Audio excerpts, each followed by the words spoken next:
Assalamualaikum warahmatullahi wabarakatuh. Halo semuanya, perkenalkan saya Sinta dengan NIM 23041060-190. Baiklah, di sini saya akan menjelaskan tentang tumbuhan dan fungsinya.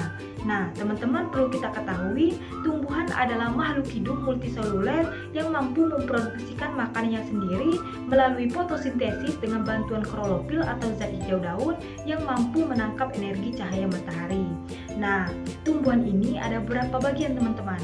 Yang pertama yaitu ada akar, ada batang, ada daun, ada bunga, ada buah, dan biji. Nah, itulah bagian-bagian tumbuhan.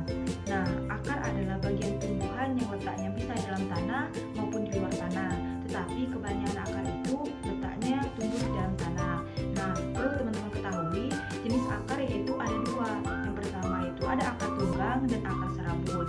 Nah, yang membedakan antara kedua ini yaitu akar tunggang, jenis akar yang tumbuhnya tegak ke bawah dan tidak memiliki banyak cabang di sampingnya. Nah, sedangkan akar serabut yaitu jenis akar yang tumbuhnya ke samping dan bergelombolan.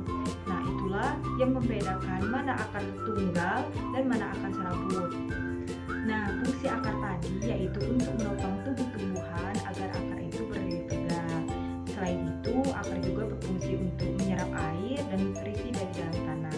Nah, yang selanjutnya yang kedua yaitu ada batang. Batang adalah tempat tumbuhnya cabang atau ranting untuk menopang buah, bunga, daun, dan lain sebagainya. Nah, ini adalah batang. Nah, batang ini perlu teman-teman ketahui yaitu ada tiga macam, ada tiga jenis. Yang pertama yaitu ada batang basah, batang kayu, dan batang rumput. Baiklah, kan tadi sudah saya jelaskan di sini ada tiga jenis batang. Yang pertama yaitu ada batang kayu, yang kedua yaitu ada batang basah, dan yang ketiga yaitu ada batang rumput. Nah, yang pertama saya akan menjelaskan tentang batang kayu. Nah, di samping saya ada batang kayu. Kalau kita pegang batang kayu ini keras dan kasar dan tumbuh tegak ke atas. Nah, inilah batang kayu ini kuat untuk menopang daun, menopang ranting, buah, dan lain sebagainya. Inilah disebut dengan batang kayu. Nah, yang selanjutnya yaitu ada batang basah, yaitu saya contohkan dengan batang kangkung ini. Nah, batang kangkung ini lunak dan basah karena banyak mengandung air sehingga mudah patah. Kalau saya ini mudah patah. Itulah disebut dengan batang basah. Nah, selanjutnya yaitu ada batang rumput. Nah, batang rumput ini yaitu tidak keras dan memiliki ruas-ruas nyata dan juga berongga di dalam batangnya ini. Itulah disebut dengan batang rumput. Fungsi dari batang tadi yaitu untuk mengangkut air dan nutrisi dari akar ke daun sebagai cadangan makanan. Nah, yang selanjutnya yaitu nomor 3 yaitu ada daun. Nah, daun adalah bagian tumbuhan yang tumbuh dari ranting. Nah, biasanya daun itu berwarna hijau karena mengandung klorofil atau zat hijau daun. Nah, bagian daun ini ada 3. Yang pertama yaitu ada pelepah, yang kedua yaitu ada tangkai, dan yang ketiga yaitu ada helai daun. Nah, teman-teman perlu kita ketahui bahwa jenis-jenis daun itu ada 4. Yang pertama yaitu ada daun menjari, yang kedua yaitu ada daun menyirip, yang ketiga yaitu ada daun melengkung, dan yang keempat yaitu ada daun sejajar. Yang pertama itu daun menyirip. Daun menyirip itu ciri-cirinya yaitu satu ibu tulang dari pangkal hingga ujung, dan di sampingnya itu ada tulang cabang-cabang yang hampir mirip dengan sirip ikan. Itulah yang disebut dengan mengapa disebut dengan daun menyirip. Nah, selanjutnya itu daun menjari, seperti saya contohkan ini daun singkong. Nah, ciri-ciri daun menjari itu, daun singkong itu memiliki banyak tulang dan berasal dari satu titik pangkal daun. Nah, dan mirip dengan jari tangan. Itulah disebut dengan daun menjari. Selanjutnya yaitu daun sejajar. Nah, daun sejajar saya contohkan dengan daun jagung ini. Nah, daun jagung ini ciri-cirinya karena sejajar itu yaitu daunnya ini memiliki tulang-tulang yang bergaris-garis dan sejajar dengan satu sama lain. Itulah disebut dengan daun sejajar. Baiklah, selanjutnya itu daun melengkung. Daun melengkung saya contohkan dengan daun sirih ini. Daun sirih ini memiliki satu tulang yang di tengah, yang besar, dan tulang-tulang lainnya itu mengikuti daun ini. Itulah disebut dengan daun melengkung. Perlu teman-teman lihat. Nah, fungsi daun tadi yaitu sebagai tempat terjadinya fotosintesis atau proses pembuatan makanan yang dibutuhkan oleh tumbuhan melalui sinar matahari. Yang keempat yaitu bunga. bunga adalah bagian tumbuhan yang berfungsi sebagai alat perkembangbiakan.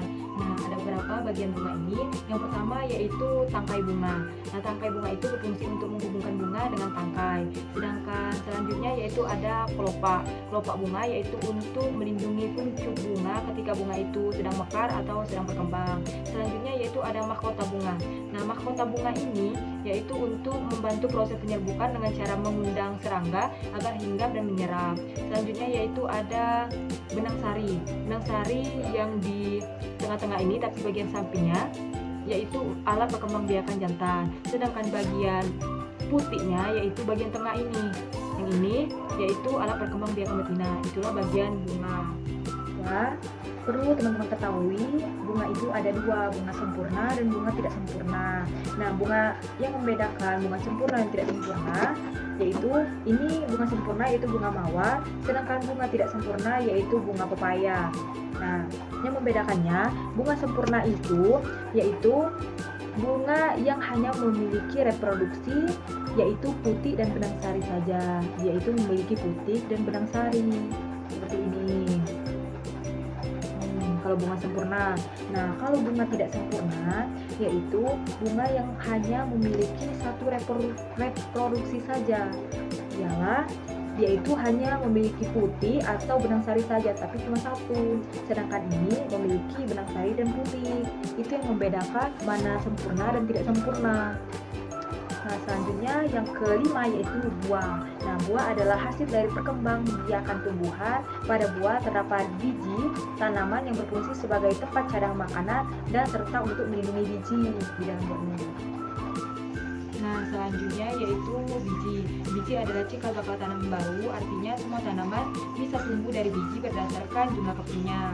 Biji dibedakan menjadi dua, yaitu ada biji berkeping satu yang disebut dengan monokotil dan ada biji berkeping dua yang disebut dengan monodikotil. Nah, yang membedakan biji dikotil dan monokotil tadi, saya contohkan kalau biji monokotil yaitu biji jagung ini. Sudah kita lihat bahwa biji jagung ini berkeping satu. Sedangkan biji dikotil,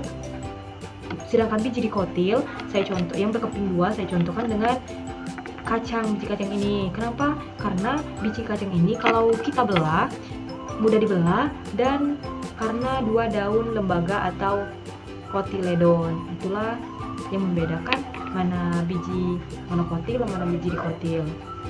Fungsi biji untuk perkembangbiakan tumbuhan, pencadangan makanan, untuk embrio dan melindungi embrio dari kerusakan. Itulah fungsi biji tadi.